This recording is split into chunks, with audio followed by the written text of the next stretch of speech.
Sí. Saludos a todos y bienvenidos a este nuevo apartado de la Asociación Española de Pintores y Escultores, donde dedicamos un rato a hablar con algunos de los artistas que trabajan con nosotros para descubrir un poco más acerca de ellos y profundizar en algunas de sus obras. Hoy contamos con la participación de Luis Javier Gallá. Bienvenido y muchas gracias por participar. Muchas gracias por invitarme y sobre todo a la asociación que le tengo mucho afecto y mucho cariño. Pues como siempre, vamos a empezar diciendo algunos datos biográficos acerca de ti.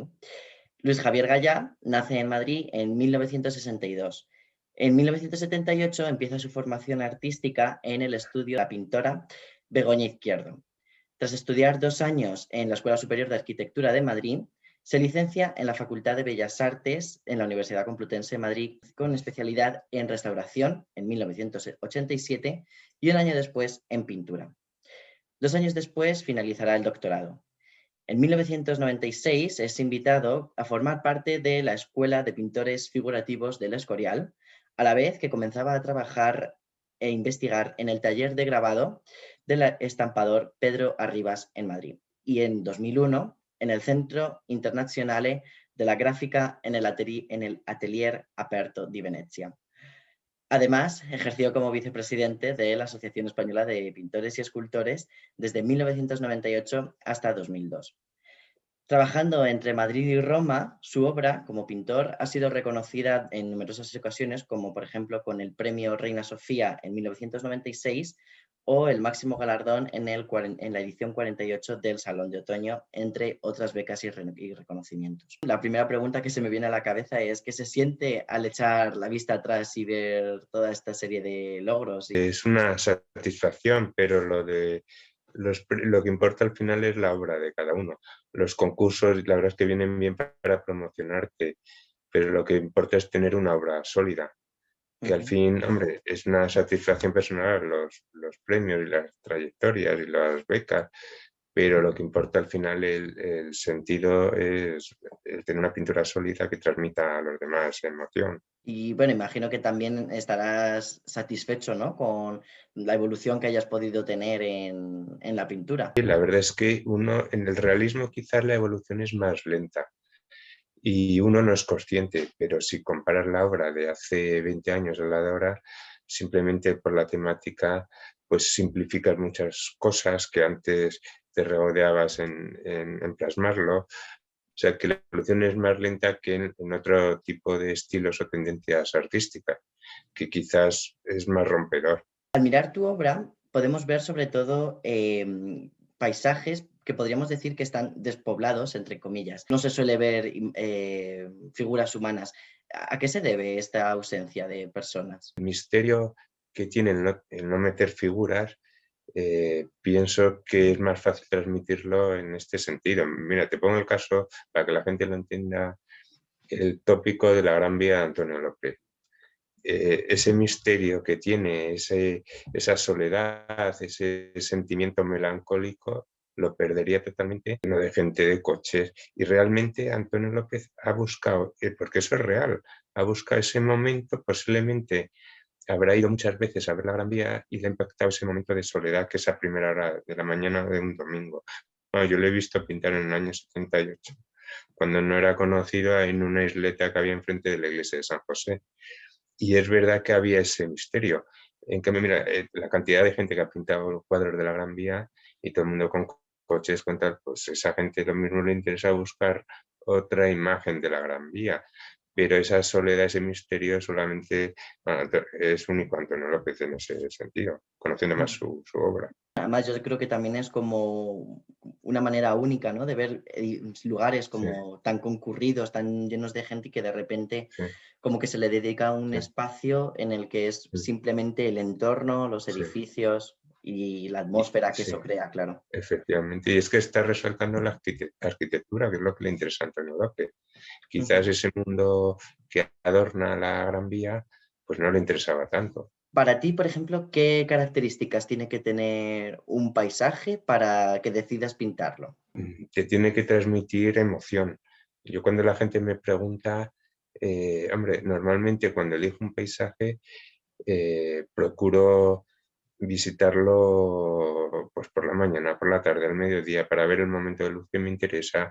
Si quiero, busco una luz cálida, pues claro, tienes que hacerla más por la tarde. Si quieres que sea más plateada, por la mañana. O sea, es muy importante la capacidad de retención y observación antes de elegir un motivo, y sobre todo que te tiene que transmitir emoción. O sea, que no es porque esté de moda o esté, sino que ese primer impacto te tienes que sentirlo, porque si no es muy difícil plasmarlo luego en el cuadro, en la obra. Imagino que sueles tomar bocetos, ¿no? Pequeñas anotaciones Sí, para luego irlo incorporando en la obra final. sí, normalmente en los meses de verano trabajo más de natural. Incluso esos bocetos muchas veces los guardo, los tengo en casa, porque esa emoción es muy difícil luego de plasmarla en tu estudio. Si haces un cuadro ya de gran formato, lo trabajas en el estudio y te ayudas de los bocetos, los apuntes y las fotografías que hayas echado. Pero esa emoción que tienes de haberlo pintado ahí en natural, yo por lo menos no consigo tenerlo en los cuadros grandes, porque ya es un proceso más elaborado. En cambio, el otro es ese momento, ese instante, intentar reflejarlo en el apunte, que muchas veces tiene menos dibujo y más mancha. Por eso, aunque son pintos realistas, sobre todo en el paisaje, me considero más un impresionista que un realista, pues porque sobre el paisaje son manchas. La arquitectura sí es verdad que te ves obligada a dibujar y a construir, pero el paisaje son manchas. No hay un árbol definido que tenga una forma muy determinada, los colores varían muchísimo. Ahora que mencionabas lo de la arquitectura, ¿cómo crees que ha influido tus conocimientos en este campo a la hora de elaborar tus cuadros? Es verdad que los años que estuve en la escuela de arquitectura, bueno, aprobé el análisis de forma, el dibujo técnico, bueno, pues la verdad es que disfruto mucho con el dibujo. Entonces, cuando quiero hacer algo más figurativo, me gusta mucho la arquitectura. Incluso ahora estoy trabajando más la arquitectura industrial, porque los andamios te obligan a hacer más líneas y la geometría y la perspectiva. Y estoy ahora trabajando bastante la arquitectura industrial. O sea, yo creo que eso sí me ha influido bastante. ¿Alguna vez has intentado crear algún paisaje a partir de tu imaginación? Si tengo obra, hice una exposición el año pasado en la Casa del Retiro, que Ujú. se llama Arquitecturas Incompletas, Arquitecturas Pintadas, y ahí por primera vez expuse al público una serie de obras que llevaba trabajando hace tiempo, pero ahí por primera vez he expuesto pues, piezas prácticamente al límite de la abstracción. Hombre, quizás más expresionista, que tiene una referencia de memoria, por ejemplo, la playa de la Arenal en Javia, y llega al límite casi de la abstracción. Y ahí Mm, expuse piezas de 2 metros, pues que no tienen nada que ver con el realismo, pero claro. están pintadas con el mismo sentimiento. Lo que pasa es que me quedo en mancha y los cuadros más figurativos sigo construyendo hasta que llego al realismo. Ujú. Pero si me quedo en una fase inicial, son los cuadros que allí se pudieron ver. Y Sí. bueno, hemos visto que también en tus elaboraciones tienes tanto paisajes naturales, como decías de la playa de Java, como paisajes urbanos. Para ti, ¿cuál de los dos te parece más cómodo de pintar o cuál se te hace a ti más fácil? Los paisajes me exigen menos esfuerzo.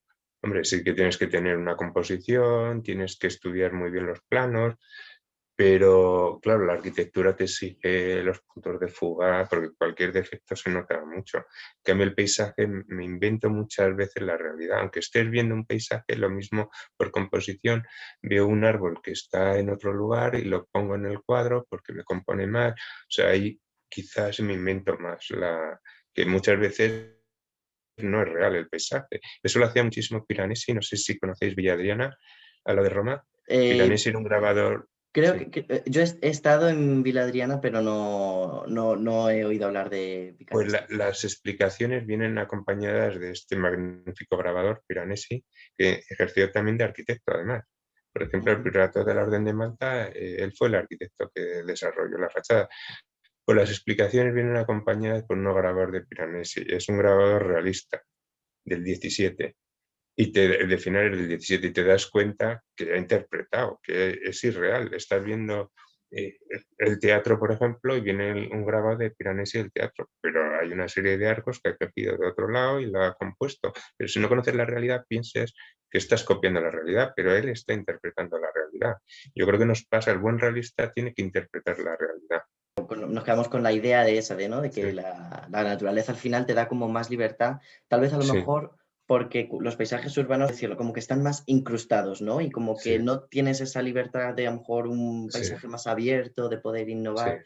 Pero bueno, al final yo creo que sí, cualquier sí. composición también tiene su Claro, no, no, tiene complicación. mucha. El paisaje, el problema que tienes es como cambia tan rápido, es imposible llevar un cuadro durante un día. Tienes que empezar uno por la mañana, otro al mediodía, otro por la tarde, y luego, hombre, tienes que tener una retentiva porque es que cambia totalmente. Pues es distinto la luz del invierno que la del verano. Es distinto la luz de mañana que por la tarde. No es que tarde 20 años en pintar un cuadro, sino que está esperando que llegue ese día con esa luz y unas horas de la mañana. Y a ti en específico, ¿qué momento del día eh, Sí, te gusta más retratar? ¿Cuál es el que te parece que tiene una luz más sí. favorecedora? Quizás por la tarde es una luz más dorada con más contrastes, pero sí que es verdad que el paisajista tienes que variar. Entonces, pues me encanta pintar la luz del norte de Galicia, que es más melancólica, más triste, pero también me gusta irme al Levante, que es una luz más dorada y juegan más con los contrastes. Yo creo que el buen paisajista disfruta, porque son cosas muy distintas, y al final son cuadros muy distintos. La paleta cambia totalmente. Mm. Yo pienso que lo bonito es saber pintar un poco todas las atmósferas, todas. Desde luego. Muy Sí, bien, pues si te parece bien, vamos a pasar al siguiente bloque donde te voy a mostrar algunas imágenes de algunas de tus obras, pues para que nos comentes un poco más vale. en específico acerca de cada una de ellas. Pues esta es la Sí. primera imagen. ¿Qué nos puedes comentar acerca de ella? Pues bueno, lo pinté en Roma a raíz de unas estancias que tuve, bueno, la beca de la Real Academia de España en Roma, que la del Ministerio de Asuntos Exteriores. Entonces estuve trabajando mucho en el foro itálico, concretamente con el arco este que veis a la derecha, que es el arco Septimio Severo, que es uno de los mejores conservadores del foro. Entonces lo he pintado desde distintos ángulos, distintas luces, lo que hemos comentado antes. Y en Mm. este caso, para conseguir más luminosidad en la obra, el lienzo apenas tiene una base. La base del lienzo es blanca, o sea, no tiene color de base, para conseguir más luminosidad en los blancos. Incluso hay parte que está sin pintar. Y la gama de colores es estos naranjas y el color gris y blanco, porque realmente los foros, el color que más predomina es el ladrillo, que es el cascarón del edificio, cuando ha perdido los mármoles y luego los mármoles blancos. Y por eso quise jugar con esta gama cromática de color. Y sí, hombre, es un cuadro de 1,5 metros, que si lo ves al natural, te das cuenta de que hay zonas que están casi sin pintar. Muchos blancos que veis es el lienzo. Por eso cuando dicen que eres realista, pues hombre, también tiene algo de impresionismo, hombre, hay tantos realismos y tan distintos que es difícil de encasillar. La pena es no haber puesto, por ejemplo, 5 fotografías del arco este para que veáis el cambio, pero son cuadros que no tienen nada que ver. En uno Mm. incluso le he puesto un cielo rojo intenso para que contraste con el blanco del arco y gane en protagonismo el arco. O sea, si tú metes un fondo oscuro, en este caso es un tono, el cielo es un tono más neutro. Pero si tú ves un cielo más oscuro, gana protagonismo la arquitectura que hay debajo. Como dices tú, tienes varios cuadros donde retratas Roma y, bueno, y también Sí, algunas ciudades de Italia. Pero en sí. concreto, Roma, ¿qué podrías decir que significa esta ciudad para ti? Hombre, para mí ha sido el mejor año de mi vida, el año y pico que estuve en Roma. Hombre, he estado desde el 97, ahora como antiguo becario, tengo la posibilidad de quedarme en la residencia, que es un antiguo monasterio de la época de los Reyes Católicos. Claro, las mejores vistas de Roma están allí. Mm. Y la verdad es que como soy un enamorado de la historia, de la arqueología, de la arquitectura, pues es que lo tienes todo unido ahí. Ahora mismo este cuadro, pues pintura, pero tiene arquitectura, tiene un trocito de la historia de Roma y la verdad es que disfruté un montón. Mm. Y para mí es un sueño. Sí, además yo creo que, bueno, para las personas que disfrutamos mucho sí, cualquier tipo de destreza artística, sobre todo pues pintura, arquitectura o sí, otras como historia, yo creo que sí, Roma es sí, como la mejor síntesis, ¿no? sí, de todas estas pasiones. sí. Y fíjate lo que comentábamos antes de la soledad de mis cuadros, es que el misterio que tiene Roma es esta decadencia, porque esta decadencia hay un misterio que si estuviera todo reconstruido, no, fíjate que realmente estás viviendo en Roma y es que parece que estás viviendo en un pueblo, no parece que es una capital. Hombre, si te vas a Milán es distinto, pero Roma encierra ese aire provinciano todavía, es una maravilla. Sí, yo estoy totalmente de ¿Eh? acuerdo. Además, justo este paisaje en concreto, yo estuve el año pasado de Erasmus en Roma y claro, cuando empezó todo lo de la pandemia y todo eso, tuve la suerte, dentro Sí, de la situación grave, tuve la suerte de sitios sí, como los foros itálicos sí, poder verlos totalmente vacíos, que al final sí, es sí, sí, como algo que sí, parecería impensable, sí, en sí, sí, ocasiones se puede sí. hacer Pero que perfectamente. disfrutaste es más, ¿no? ¿No? Que te transmitía mucho más que todo lleno de gente, de turistas, de... Desde luego, o sea, es Sí, como una sensación totalmente diferente, son experiencias muy diferentes, sí, porque sí, cualquiera que haya estado en Roma, claro, la sí, Fontana de Trevi, la claro, Plaza de España, sí, siempre están abarrotadas de gente, de sí, sí, turistas, pero claro, claro, de repente verlas vacías, sí, es que incluso ver las sorprende, imágenes, sí, sí, incluso ver las imágenes ahora después, como que sigue sí, impresionando. Pues claro, pues claro, imagínate estar allí en primera persona sí, sí, sí. y poder vivirlo. No, pues has tenido suerte, porque... Sí, en ese aspecto sí, sí he tenido Sí, sí. suerte. Pues mira, otra cosa, el templo este que hay a la izquierda, me parece que es el de Vespasiano, ya no me acuerdo muy bien. Pues realmente estaba más retirado, pero por composición lo he traído y lo acerca más hacia el arco. O sea, Sí, realmente apenas se vería si fuera real la vista. O claro. sea, por componer lo he traído más, lo he acercado más al arco de Mm, Séptimo Severo. sí, muy bien, pues vamos a pasar a la siguiente imagen. Esta Sí. otra, ¿qué nos puedes Ah, comentar? esta es muy curiosa. Estas son las minas de Favero en León, que ahora mismo están totalmente abandonadas. Y con unos cursos que dio, bueno, con la beca del Paular que me concedió José Sánchez Carralero, era el catedrático de paisaje y entonces hacía unos encuentros para pintar en su ciudad, Cacabelos, él es de ese pueblecito. Entonces me enteré que al lado había unas minas cercanas, las de Favero, que todavía estaban funcionando. Entonces me subía muchas tardes allí a trabajar y me hice un montón de apuntes al natural allí.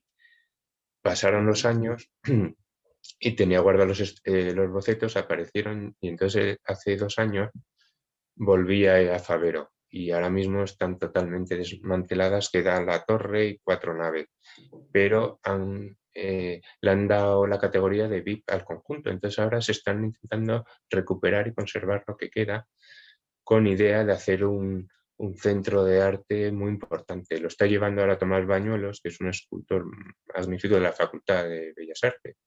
Entonces volví a retomar el tema y de los apuntes, de las fotografías que saqué, hice una serie de obras de, pues esto mide 1,60 m, hice también una serie de dibujos utilizando el carbón y la acuarela, pues el carbón como era el elemento que producían las minas, pues me gustó la idea de hacer esta serie de dibujos, la que es casi una grisalla, pues para recortar tiempos pasados y luego para el carbón y el gris, el negro, pues siempre hay una relación.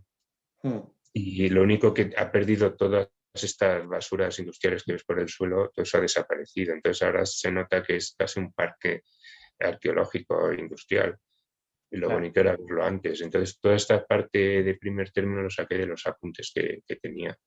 Mm, Y luego si os fijáis, para crear la profundidad en el cuadro, hay una serie de secuencias. Es este primer farol que hay en el primer término, eh, que le da unos toques de color un poco porque como todo era gris para que diera conseguir un primer término y está cortado tanto por arriba para abajo para acercar al espectador la farola. Luego está la columna en segundo término y ya luego la escenografía de las vagonetas en el fondo para intentar conseguir una cierta profundidad. además también está muy bien, ¿no? Tener imágenes como por ejemplo esta que has podido hacer tú para también Sí, como poner un poco en contexto los sí, diferentes edificios, que claro, como sí, dices tú, que ahora estarán renovados, pero que sí, también hay que tener en cuenta que han tenido una vida sí. pasada, ¿no? Bueno, el año pasado estuvo Antonio López dando ahí un curso y Mm. Félix de la Concha, o sea que tiene un buen nivel los cursos de verano que organizan allí. Y yo creo que también bueno, quieren meter literatura, creo que quieren todo lo que es cultura. Y está luchando este profesor, este escultor, que su padre es que era minero de Hamper, estuvo trabajando en estas minas y un poco en homenaje a su padre está luchando y ha conseguido, creo que en el 2009, en la categoría de VIP, como al conjunto del el Mm. Pozo Julián, se llama este. Pues este tipo de iniciativas está muy bien, ¿no? Para evitar que se pierdan lugares tan únicos Sí. como estos. Muy bien, pues vamos a pasar a a la siguiente imagen. Es la Real Compañía Asturiana de Minas. Es un edificio muy emblemático que hay en la Plaza de España. Y justo es que lo tengo desde la terraza. Este está pintado desde la terraza de casa. Y este cuadro he hecho 8 versiones con distinta luz, luz de invierno, luz de verano. Este es luz de al mediodía y en invierno. Entonces es un color, no es exagerado la sombra, por eso vuelve ese color un poco dentro de... es un poco grisáceo, que no es demasiado intenso como color, porque es la época de invierno. Y este es un edificio que me gusta mucho. Vamos, he trabajado 8 piezas en Mm. distintas épocas del año y distinta luz. Es curioso porque el edificio, el arquitecto se llamaba Manuel Martínez Ángel, lo construyó en 1898 más o menos. Fue director de la Real Compañía Asturiana de Minas en 1933. El edificio, aunque parezca un palacio, era residencia de los directores y de altos funcionarios de la empresa y almacén. Entonces, un día saliendo de su casa, él era profesor también de la Escuela de Arquitectura y tenía un alumno que, que no había, bueno, había intentado ingresar en el Ayuntamiento de Madrid y en el tribunal estaba este arquitecto, Manuel Martínez Ángel, y consideró que no tenía suficientes méritos y lo rechazaron. Entonces, un día en el año 33, a la salida del edificio, le estuvo esperando y lo asesinó Vaya, en la entrada, luego se suicidó en la puerta. Entonces fue el arquitecto, el director y murió en la puerta de este edificio. jolín, Y, qué curioso. sí, y es curioso el edificio porque toda la balaustrada, toda la ornamentación que tiene encima de los ventanales, todo es de fundición, es de metal. Es, como era la compañía asturiana de minas, no es de piedra ni nada, todo está hecho por fundición, con moldes, que yo no sé si hay en Madrid algún edificio que, que conserve estas características en la construcción. O sea, Mm. lo único que tienes que hacer es verlo de cerca para darte cuenta que todas las balaustradas que tienen, que parecen piedra, todo es de metal. Con el anterior cuadro, porque también la mina está llena Claro, de minas. Bueno, el claro, otro era León, pero sí. Claro, al final todo en la misma línea narrativa, por así decirlo. Muy bien, pues vamos a pasar a la siguiente imagen, que además yo sí, creo que también tiene que ver mucho con el hierro que estábamos hablando, sí, así que bueno, ¿qué nos sí. puedes comentar acerca de esta? Pues hombre, esta ya es una pieza de 2 metros por 2. Estos cuadros que son más alegóricos, los trabajo sobre todo pensando en certámenes. Este concretamente estuvo expuesto en el premio BMW de pintura, estuvo seleccionado. Y, hombre, es muy alegórico. Si os fijáis, hay 10 figuras que son 3 niños, los dos angelitos de arriba y el niño que hay debajo, y 7 abejas. El 7 es símbolo de plenitud y el 10 de infinito. Y luego se llama el escultor navis porque el niño que veis debajo tiene como un cincel y está sobre una piedra. Entonces todo como una grisalla, como si fuera todo de piedra. Entonces como si fuera el niño el escultor de los barcos. Pero realmente, bueno, el niño de abajo es de la Plaza Navona, de una de las fuentes. Son apuntes pequeñitos que me quedé de las estancias estas que están en Roma. Entonces lo saqué de un apunte que tenía de 20 por 20, el niño, que es de una de las fuentes laterales, no de los 4 ríos. Mm. Los dos niños, los dos angelitos que hay arriba son del cementerio verano de Roma, al lado de donde está la tumba de Fortuny, del pintor. Sí, Y luego las abejas, hombre, la estructura de andamio da sensación de celdilla de abeja. Es un mm, poco de...